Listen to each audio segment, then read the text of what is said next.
আসসালামু আলাইকুম রহমতুল্লাহি বারাকাতু নাহমাদুহু ওয়া নুসাল্লি আলা রাসূলিহিল কারীম আম্মা বাদ। সুপ্রিয় দর্শক শ্রোতা, এটিএন নিউজের রমজানের বিশেষ আয়োজন আকিজ ইলেকট্রিক্যালস নিবেদিত রোজার মাসে পাওয়ার্ড বাই ফুটিকা। সঙ্গে আছি আমি ডক্টর হুসাইনুল বান্না। সুপ্রিয় দর্শক শ্রোতা, আমাদের রমজান চলে যাচ্ছে, আমাদের অফিসও খোলা। তো অফিস এবং এবাদতের মধ্যে আমাদের ভারসাম্য কি হচ্ছে? আসলে এটি ইসলামের দৃষ্টিভঙ্গি কি, এ বিষয়ে আজকে আমরা আলোচনা করব। এই বিষয়ে আলোচনা করার জন্য আমরা স্টুডিওতে আমন্ত্রণ জানিয়েছি বিশিষ্ট শিক্ষাবিদ ডক্টর হাসান আলী, ইসলামী ব্যাংকার ও শরিয়া অ্যাডভাইজার। আসসালামু আলাইকুম ওয়া রাহমাতুল্লাহি ওয়া বারাকাতুহু। ওয়ালাইকুম আসসালাম ওয়া রাহমাতুল্লাহি ওয়া বারাকাতুহু। মুহতারাম, কেমন আছেন? আলহামদুলিল্লাহ, শুকরান, জাযাকাল্লাহ। আপনাকে ধন্যবাদ জানাচ্ছি, দর্শকদেরকে ধন্যবাদ জানাচ্ছি। আজকের আলোচনাতে আপনাদের সকলকে স্বাগত। হাইয়াকুমুল্লাহ। আসলে অফিস ও এবাদতের মধ্যে ভারসাম্য, এটা আসলে কি? দেখুন, অফিস এবং ইবাদত, আমরা যদি এটাকে খুব সংক্ষেপে বলি যে দুনিয়াবি কাজকর্ম যথাযথভাবে সম্পাদন করা, পাশাপাশি অফিসের কাজ মানে ইবাদত যথাযথভাবে যথাসময়ে সম্পাদন করা, এ দুটির মধ্যে ভারসাম্য করতে হবে।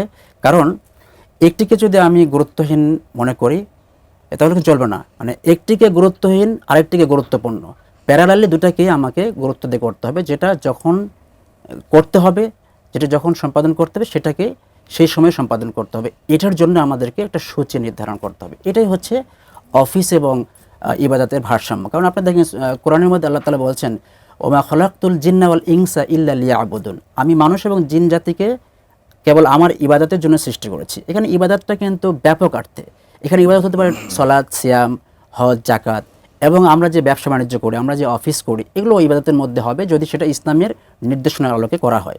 কিন্তু স্পেসিফিক্যালি কিন্তু একটা নির্দেশনা আছে। আপনি জানেন যে ওয়ালা তাংসা নাসিবাকা মিনাদ দুনিয়া, আল্লাহ বলছেন তুমি দুনিয়া থেকে তোমার অংশ ভুলে যেও না।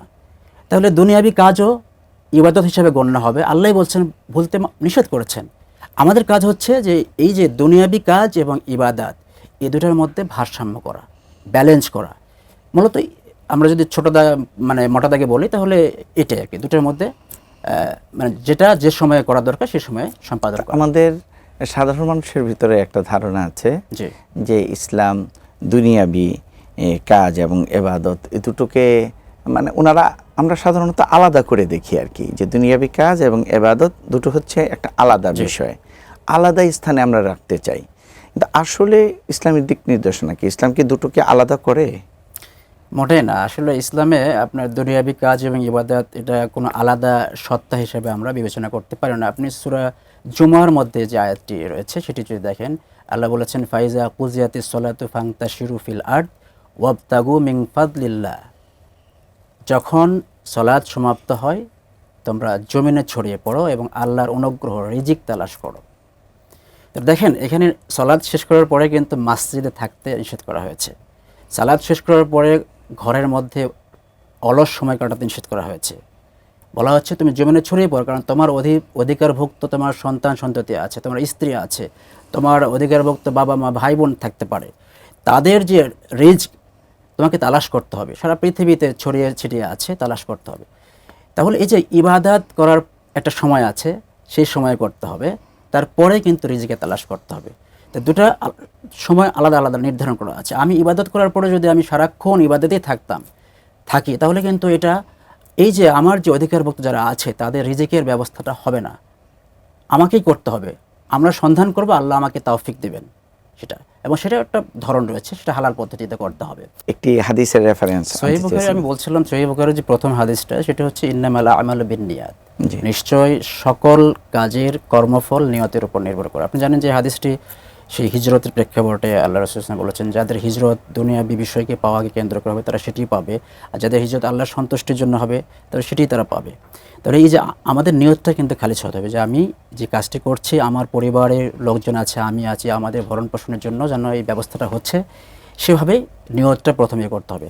আর সেকেন্ড হচ্ছে যে হালাল উপার্জন তো অবশ্যই করতে হবে। আপনি ওই হাদিসটিও নিশ্চয় জানেন যে আল্লাহ রাসূল সাল্লাল্লাহু আলাইহি ওয়াসাল্লাম বলেছে, সহিহ বুখারীতে এসেছে যে মা আকালা আহাদুন তাআমান কাত্তু খায়রাম মিন আইয়াকুলা মিন আমালি ইয়াদিহি, নিজের হাতের উপার্জিত খাদ্যের চেয়ে উত্তম খাদ্য কেউ কখনো খায় না, অর্থাৎ নিজে উপার্জন করা খাদ্যের চাইতে উত্তম খাদ্য কেউ কখনো খেতে পারে না।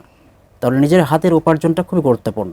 প্রথমটা হচ্ছে নিয়ত বিশুদ্ধ করতে হবে, আর হালাল উপার্জনটা করতে হবে। তাহলে নিয়ত বিশুদ্ধ করলে কি হবে, আমাদের আমি যদি অফিসে কাজ করি তাহলে আমি কি করব, যে আমার এই কর্মঘণ্টাটাকে সঠিকভাবে ব্যয় করব, কোনো ফাঁকি দেব না। কারণ আমরা মনে করি যে ওজনের ফাঁকি দেওয়া মনে কম বেশি করাটাই মনে হচ্ছে মানে মাপে কম দেওয়ার শামিল হবে। অথচ আল্লাহ তাআলা কোরআনের মধ্যে বলেছেন ওয়ালুলিল মুতাফফিফিন, ধ্বংস তাদের জন্য যারা ওজনে কম দেয়। আল্লাযিনা ইযা ইকতালু আলান নাসি ইস্তাওফুন, যারা মানুষের কাছ থেকে নেওয়ার সময় পরিপূর্ণভাবে নেয়। ওয়া ইযা কালুহুম আও ওয়াজানুহুম ইউকসিরুন, যখন তাদেরকে মেপে দেয়, ওজন করে দেয়, কম দেয়। এখানে দেখেন, আমরা যারা চাকরি করি আমাদের কর্মঘণ্টা কিনে নেওয়া হয়েছে 8 ঘন্টা। এই সময়টা যদি যৌক্তিক কারণ ছাড়া আমরা ফাঁকি দিই, ওই সময়টা কিন্তু ইনকাম হারাম হয়ে যাবে। যৌক্তিক কারণ হলে সমস্যা নেই। তাহলে এই যে কর্মঘণ্টা যদি আমরা ফাঁকি দিই তাহলে এটা ওজনে কম দেওয়ার শামিল হবে। না, কিন্তু আমাদের তো একটা টেন্ডেন্সি আছে এরকম যে এখন রমজান চলছে, তাই ইবাদত করতে হবে, তাই অফিস আপনার 3টা পর্যন্ত বা 3:30 পর্যন্ত হলে আমরা 1টার পরেই অফিস থেকে বের হয়ে যাই, যে রমজান, আমার তো ইবাদতের প্রতি গুরুত্ব দিই। এটা মোটেই অ্যালাউড না। যদি সেই কর্তৃপক্ষ এটাকে অ্যালাউ না করে তাহলে এই কর্মঘণ্টা তার জন্য ইনকামটা হারাম হিসেবে গণ্য হবে। আর বিশেষ ক্ষেত্রে যদি অ্যালাউ করে তার অফিস, তো সমস্যা নেই। আমি যে কথা বলছিলাম, বিশেষ কারণ ছাড়া এই কর্মঘণ্টা ক্রয় করে নেওয়া হয়েছে, এইটাকে কিন্তু আমাদের ওই যে নিয়ত খালিজ করতে হবে যে এই ইনকাম আমার হালাল হতে হবে, এইখানে সেভাবে কেউ কিন্তু আমাদের দায়িত্বটা পালন করতে হবে। আর দ্বিতীয়ত হচ্ছে আমাদের এই বিষয়ে মাথায় রাখতে হবে হাদিসটার কথা, যে আলা কুল্লুকুম রাইন ওয়া কুল্লুকুম মাসউলুন আন রাইয়াতিহি। আল্লাহ রাসূল সাল্লাল্লাহু আলাইহি ওয়াসাল্লাম বলছেন যে তোমাদের প্রত্যেকে দায়িত্বশীল, আমানতদার। আমরা চাকরি করে আমরা আমানতদার। এই আমানতদারিতা, এই রাখালিত্ব, এটা আমাদেরকে মনে রাখতে হবে এবং আমাদেরকে জিজ্ঞাসা করা হবে যে আমরা এই দায়িত্ব সঠিকভাবে পালন করেছি কিনা। এটা তো একটা বিষয় আছে। আবার এই ইনকামটা হারাম হবে, সেটার দ্বারা আমরা যদি ইবাদত বন্দেগী করি সেটাও কিন্তু ইবাদত কবুল হবে না। পূর্ব শর্ত হচ্ছে হালাল ইনকাম। শুধু আমরা মনে করি কোনো জিনিসপত্র আমরা বিক্রি করতেছি, সেখানে ওজনে কম দিলে মনে হয় এটা ওজনে কম গণ্য হবে। Not like that. তো সুতরাং এই বিষয়টা আমাদের খেয়াল রাখতে হবে। অফিস এবং ইবাদতের ভারসাম্য রক্ষার উপায়টা আসলে কি, কিভাবে? আসলে আমরা তো অনেক সময় পারি না, আমাদের অনেক দায়িত্ব থাকে, আমাদের বাচ্চাকে স্কুলে নিতে হয়, আনতে হয়, স্ত্রীর বিভিন্ন আবদার থাকে, আত্মীয় স্বজনের বিভিন্ন আবদার থাকে। তো দেখা যায় কি এটার চাপটা এসে কিন্তু অফিসের উপরে পড়ে, আমার কর্মঘণ্টার উপরে পড়ে। তো দুটোর মধ্যে ভারসাম্য রক্ষা, এখানে আমি 3টা পয়েন্ট বলতে পারি। একটা হচ্ছে, প্রথমে বলেছে নিয়তটাকে যদি আমরা শুদ্ধ করে নিতে পারি, সংক্ষেপে বলতে হবে, শুদ্ধ করে নিতে পারি তাহলে তো আমাদের এই বিষয়টা। আরেকটা হচ্ছে এই যে আমি অফিস টাইমে যে আমাদের ইবাদত বন্দেগী, সাধারণত আমরা জোহর, আসর এবং মাগরিব সালাতটা আদায় করি। তো এই সময়টা আমাদের ম্যানেজমেন্ট করতে হবে। হতে পারে মোবাইলে অ্যালার্ম দিতে পারি, অথবা আমরা একটা অ্যাপ, যে প্রেয়ার অ্যালার্ট অ্যাপ আছে, সেই অ্যাপ করতে পারি এবং যে সময় অফিস থেকে নির্ধারণ করে দেওয়া হয়েছে নামাজের জন্য, সালাতের জন্য, সেই সময় নামাজটা পড়ে নেওয়া এবং সেই সময় মনোযোগের সাথে সালাতটা আদায় করা। আর থার্ড হচ্ছে সর্বাবস্থায় ওযুর সাথে থাকা।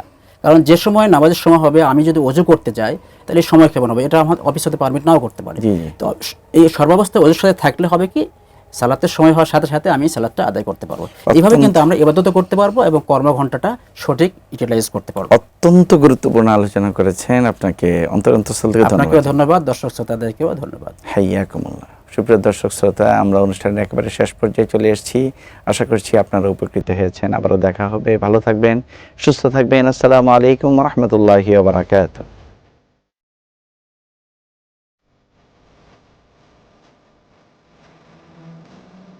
সৌজন্যে Akij electricals, powered by Frutika.